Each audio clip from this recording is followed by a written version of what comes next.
I don't know if you guys have noticed this, but in pop culture today, there seems to be a rise of a certain type of character that's kind of popping up everywhere. A type of character that I like to call the nuclear bomb character. This is a character who is so unbelievably powerful inside their own universe that nearly everything about their world kind of has to revolve around their mere existence. Not unlike the invention of the atomic bomb here in our world, right?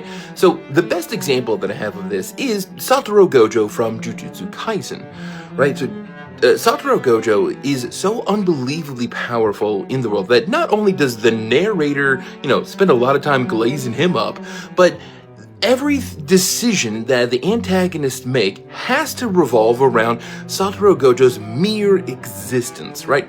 And so the thing is, if you pitch the character of Satoru Gojo to, say, like, a D&D campaign, everyone would kind of hate him, right? Because, so what is Satoru Gojo on paper? Okay, let's see. He's a character who's, unbelievably handsome, and he has, this super special defense technique that makes it so that no one could ever give him damage, but also his attack technique is indefensible from anyone else, and it can just kill anybody at all the times. And also, every woman is in love with Satoru Gojo, but he has, this, shadow twink called Geto who follows him around with Pokemon all the time, and he's just, super special awesome, and he's amazing at martial arts, and you see what I mean? It doesn't sound interesting. However, the fact that Satoru Gojo exists in this world isn't actually what makes JJK really compelling, right?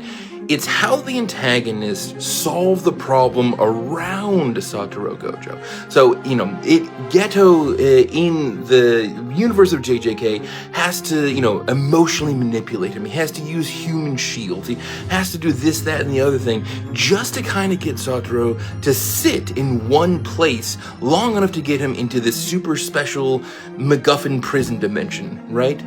And so the fun technique about writing a character like Satoru isn't so much that you have to create another version of a nuclear bomb in order to fight one another.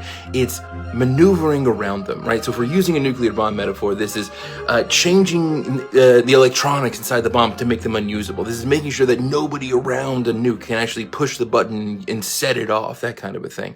So that is the challenge that the author of JJK created, and he did a pretty good job for the most part, up until the end where it gets kind of squiffy. But for overall, great job. But now let's talk about Free Run.